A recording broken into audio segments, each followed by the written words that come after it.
Assalamualaikum warahmatullahi wabarakatuh. Perkenalkan, nama saya Muhammad Adil Kurniawan. Saya dari kelas 8 SMP Nazatul. Di sini saya akan membahasakan resum tentang syarikat Islam untuk pelajaran IPS. Syarikat Islam disingkat SI atau Syarikat Islam. Dahulu bernama Syarikat Dagang Islam, disingkat SD, didirikan pada tanggal 16 Oktober 1905 oleh Haji Samanudi. SDI merupakan organisasi yang pertama kali lahir di Indonesia. Pada awalnya, organisasi yang dibentuk oleh Haji Samanudi dan kawan-kawan ini adalah perkumpulan pedagang-pedagang Islam yang menentang politik Belanda, memberi keleluasan masuknya pedagang asing untuk menguasai kompleks ekonomi rakyat pada masa itu. Pada Kongres pertama SDI di Solo tahun 1906, namanya ditukarkan menjadi Syarikat Islam pada tanggal 10 September 1912. Berkat keadaan politik dan sosial pada masa tersebut, Hostojak Tujokroaminoto menghadap Notaris B. Terkuliah di Solo untuk membuat Syarikat Islam sebagai badan hukum dengan anggaran dasar SI yang baru.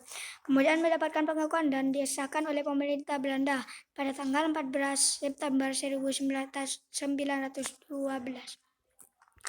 Hostojokroaminoto mengubah yurisdiksi SD lebih luas, yang dahulu hanya mencakupi permasalahan ekonomi dan sosial, ke arah politik dan agama untuk menyumbangkan semangat perjuangan Islam dalam semangat juang rakyat terhadap kolonialisme dan imperialisme pada masa tersebut.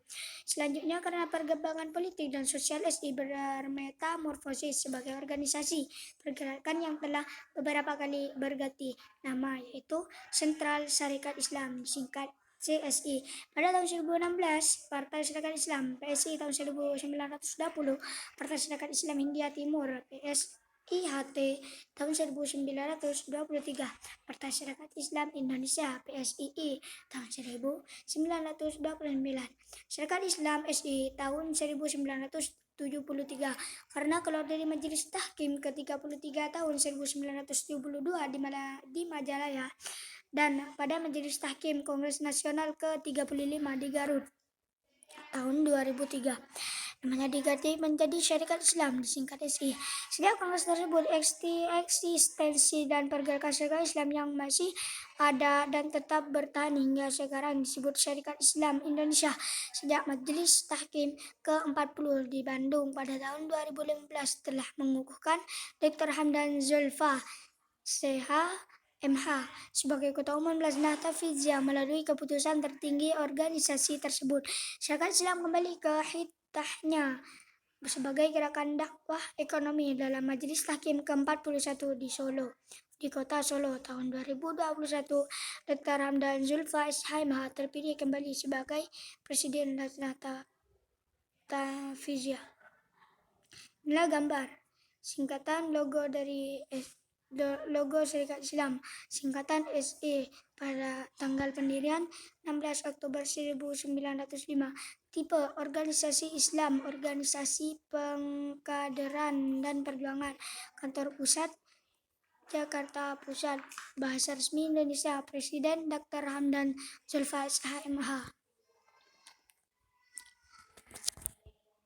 Sejarah awal Syarikat Dagang Islam. Tentang kapan tanggal berdirinya Syarikat Dagang Islam memiliki beberapa versi, tergantung siapa pendirinya. Pertama kali berdasarkan pendapat Samanudi yang dia sampaikan pada tahun 1955 kepada Tamar Jejajah dan tertulis pada majalah Daulah Islamiyah nomor 1 Januari 1957. Dia mengatakan bahwa SDI sendiri telah dia dirikan pada tanggal 16 Oktober 1905. Akan tetapi, bila mengikuti versi bahwa pendiri SDI adalah Tirto Adhisoerjo, maka SDI dimulai sejak rapat perdana pada tanggal 27 Maret 1909 di kediamannya yang berada di Buitenzorg. Meskipun begitu, organisasi ini baru secara resmi berdiri saat dua cabang telah membentuk di Batavia dan Buitenzorg pada tanggal 5 April 1909. Sebelumnya, Soeharto sendiri telah mendirikan Serikat Priai pada tahun 1906 yang bertujuan menampung kaum priai pribumi dan mendirikan studi Foods atau lembaga bantuan dana pendidikan yang terpusat di Betawi untuk memajukan pribumi. SD bertujuan awal untuk menghimpun para pedagang pribumi Muslim, khususnya para pedagang batik, agar dapat bersaing dengan pedagang-pedagang besar Tionghoa. Pada saat itu, pedagang-pedagang keturunan Tionghoa tersebut telah lebih maju usahanya dan memiliki dan status yang lebih tinggi daripada penduduk India Belanda lainnya. Kebijakan yang sengaja diciptakan oleh pemerintah India Belanda tersebut kemudian menimbulkan perubahan sosial karena timbulnya kesadaran di antara kaum pribumi yang biasa disebut dengan inlanders. SDI merupakan organisasi ekonomi yang berdasarkan pada agama Islam dan perekonomian rakyat sebagai dasar penggeraknya di bawah pimpinan Haji Samanhudi. Perkumpulan ini berkembang pesat hingga menjadi perkumpulan yang berpengaruh. R.N. Tirto Suryo pada tahun 1909 mendirikan Serikat Dagang Islamiyah di Batavia. Pada tahun 1910 Tirto Suryo mendirikan lagi organisasi semacam itu di Buitenzorg. Demikian pula di Surabaya, Hosjojo Graminoto mendirikan organisasi serupa tahun 1912. Torjo Graminoto termasuk SI bersama Hasan Ali Surati, seorang keturunan India yang kelak kemudian memegang keuangan surat kabar SI. Utusan India Torjo Graminoto kemudian dipilih menjadi pimpinan dan mengubah nama SI menjadi Serikat Islam SI. Pada tahun 1912 oleh pimpinannya yang baru Haji Omar Said, Torjo Graminoto nama SDI diubah menjadi Serikat Islam. Hal ini dilakukan agar organisasi tidak hanya bergerak dalam bidang ekonomi tetapi juga dalam bidang lain seperti politik. Jika ditinjau dari anggaran dasarnya, dapat disimpulkan tujuan SI adalah sebagai berikut. 1. Mengembangkan jiwa dagang. 2. Membantu anggota-anggota yang mengalami kesulitan dalam bidang usaha.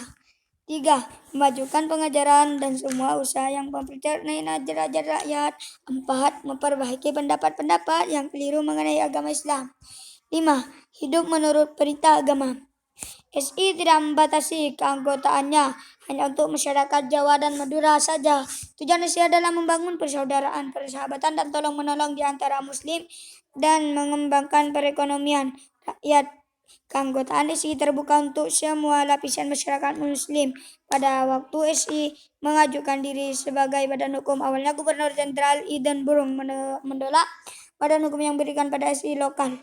Walaupun dalam anggaran dasarnya dia terlihat adanya unsur politik, tetapi dalam kegiatannya SI menaruh perhatian besar terhadap unsur-unsur politik dan menentang ketidakadilan serta penindasan yang dilakukan oleh pemerintah kolonial.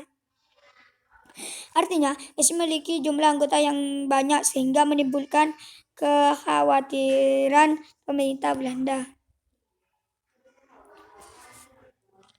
Seiring dengan perubahan waktu, akhirnya SI pusat diberi pengakuan sebagai badan hukum pada bulan Maret tahun 1916 setelah pemerintah memperbolehkan berdirinya partai politik. SI berubah menjadi partai politik dan mengirimkan wakilnya ke Volksar tahun 1917, itu Hosjojo Graminoto. Sedangkan Abdul Muiz yang juga tergabung dalam CSI menjadi anggota Volksar atas namanya sendiri berdasarkan ketokohan dan bukan mewakili sentral SI sebagaimana halnya Hosjojo Graminoto yang menjadi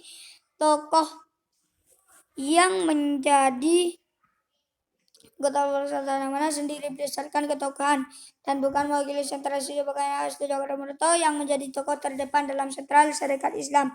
Tapi Hosjojo Graminoto tidak bertahan lama di lembaga yang dibuat pemerintah Hindia Belanda itu dan ia keluar dari Volksar, semacam Dewan Rakyat, karena Volksar dipandangnya sebagai boneka Belanda yang hanya mementingkan urusan penjajahan di India ini dan tetap mengabaikan hak-hak kaum pribumi. Hosjojo Graminoto ketika itu telah menyuarakan agar bangsa Indonesia diberi hak untuk mengatur urusan dirinya sendiri, yang hal ini tidak ditolak oleh pihak Belanda.